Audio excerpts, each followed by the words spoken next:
The rain that night felt unnatural. Every flash of lightning made the old Jaipur mansion look alive, like the walls themselves were hiding secrets. Inside a dimly lit bedroom on the 3rd floor, Aarav stood near the window, watching the storm. Behind him, Nayra nervously wrapped her arms around herself. "We should stop meeting like this," she whispered. "If someone finds out, everything will be destroyed." Aarav turned toward her slowly. "Then let it be destroyed." Before Nayra could answer, "Knock, knock, knock." Both of them froze. "Aarav." His mother's voice came from outside the room. "Open the door." Nayra's face lost all color. Aarav instantly switched off the lights and pulled her behind the wardrobe. The knocking grew louder. "I know someone is inside." The room fell silent except for the rain crashing outside and their uncontrollable breathing. Aarav walked toward the door, trying to stay calm, but he had no idea. The woman standing outside wasn't just his mother anymore. Tonight, she was about to become his worst nightmare. 3 months earlier, Aarav Malhotra had just returned from New York after completing his MBA. He was the only son of one of Rajasthan's richest political business families. The Malhotras owned hotels, factories, and enough power to make problems disappear overnight. The mansion welcomed him with a massive party. Politicians, businessmen, celebrities, everyone was there. And in the middle of that crowd, Aarav saw her. Nayra, his cousin, or at least, that's what he had believed his entire life.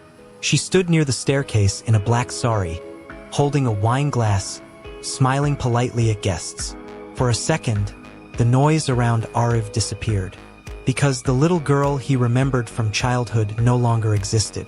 This Nayra was different, beautiful, calm, dangerous.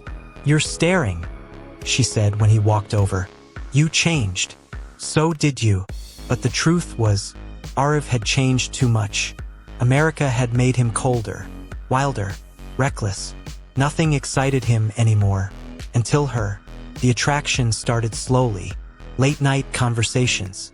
Secret glances during family dinners. Long drives when everyone thought they were just catching up. Every moment between them carried danger, which only made it harder to stop. One night, they drove outside the city to the family farmhouse. Music played softly in the background while rain tapped against the windows. Nayra stared outside. "This is wrong," she whispered. Aarav looked at her carefully. "Then why does it feel so right?" She didn't answer, because deep down, she felt it too. That same night, the line between them disappeared forever. For weeks, they lived inside a beautiful lie. Secret messages, hidden meetings, pretending to act normal in front of family. But secrets never stay buried inside rich families, especially not in the Malhotra house. Aarav's mother, Meera Malhotra, was a powerful politician. She noticed everything. The way Nayra avoided eye contact at dinner. The way Aarav suddenly smiled at his phone. The tension whenever both of them entered the same room. A mother always knows. And Meera knew something was terribly wrong. So she started watching. Quietly, dangerously. That stormy night changed everything. Nayra entered the mansion through the back gate after midnight. Her heart pounded as she quietly walked upstairs to Aarav's room. The moment he locked the door behind her, she exhaled nervously. "This feels insane." Aarav smiled. "Maybe love is supposed to feel insane." She laughed softly. Then he kissed her. And suddenly, knock, knock, knock. Aarav, his mother's voice. Nayra stepped back in horror. Aarav killed the lights immediately and dragged her behind the wardrobe. "Don't make a sound," he whispered. The door shook again. "Why is your room locked?" Aarav opened the door halfway. Meera stood there wearing a silk robe, her sharp eyes scanning the darkness behind him. "Were you talking to someone?" "No. Move aside." Without waiting for permission, she stepped inside. Nayra covered her mouth to stop herself from breathing loudly. Meera slowly walked around the room. Every second felt endless. Then suddenly, her phone rang. She answered immediately, and within seconds, her expression changed completely. "What?" Without another word, she rushed downstairs. Aarav closed the door and collapsed against it. But neither of them realized that call had only delayed the disaster, not stopped it. Aarav's father had suffered a heart attack. The entire family rushed to the hospital that night. By morning, he was in a coma. Everything changed after that. Mira Malhotra took complete control of the family business and political empire. And she became even more dangerous. She secretly checked Aarav's phone records, tracked his movements, questioned drivers and servants. One evening, while Aarav was out, she entered his room and opened his laptop. What she found made her blood run cold. Photos, videos, messages. Aarav and Nayra together. Too close, too intimate. Mira slowly sat down. Her hands trembled as she whispered, "No, no, this can't happen." But the evidence was undeniable. Her son was in love with his own cousin. And if society discovered it, their family would be destroyed. The next evening, Mira called for a family meeting. Everyone gathered inside the massive dining hall. The atmosphere already felt tense.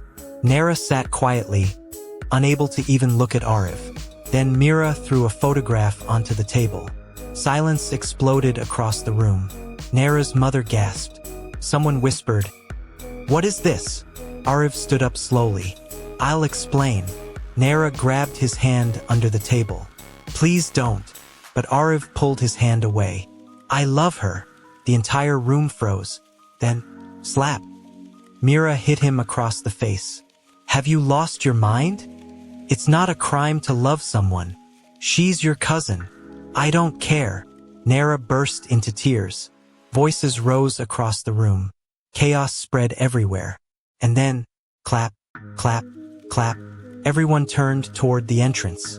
Aarav's uncle, Vikram Singh, stood there smiling slowly. "Well, this family drama is entertaining." Mira glared at him. "What do you want?" Vikram walked forward calmly. "The truth." He placed a thick file on the table. And suddenly, Mira looked terrified. Aarav frowned. "What truth?" Vikram smiled coldly. "The truth your mother buried for 25 years. Nobody moved. Nobody breathed."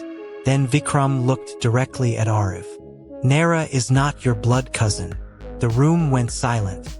Nayra stared at her mother in shock. Mira shouted, "Enough!" But Vikram ignored her. Years ago, Mira had an affair. Nayra's mother started crying immediately. And Nayra was born from that relationship. Aarav stepped backward slowly. His mind stopped working. "What?" Vikram laughed softly. "You two are not related by blood." The entire world around Aarav collapsed.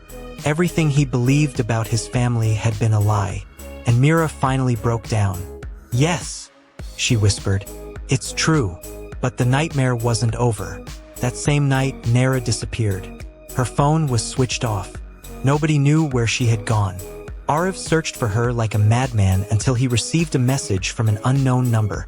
"If you want to see Nayra alive, come alone to the old mill. 2 a.m. Heavy rain again." Aarav drove through the empty highway and reached the abandoned factory outside the city. The building looked dead. Rust covered the machines. Water dripped from the ceiling. And in the center of the room, Nayra sat tied to a chair, bruised, terrified. Standing beside her was Vikram Singh. Aarav's blood boiled. "You did this." Vikram smiled. "You still don't understand the game, do you?" "What game?" "Your family empire." Vikram slowly pulled out a gun. "If this scandal became public, your family reputation would collapse. Stocks would crash. The company would break apart." Aarav finally understood. This was all planned. Exactly. The leaked photos, the family meeting, the chaos. Everything was part of Vikram's plan to destroy the Malhotras and take control of their empire. Vikram aimed the gun toward Aarav. "But unfortunately, both of you know too much now." Nayra screamed. "Aarav, run!" Gunshot. The sound echoed through the factory. But Aarav wasn't the one who fell. Vikram looked down in shock at the blood spreading across his chest. Then he collapsed. Behind him stood Mira, holding a gun. Tears streamed down her face. "I made mistakes." she whispered painfully. But I won't let my children die for them.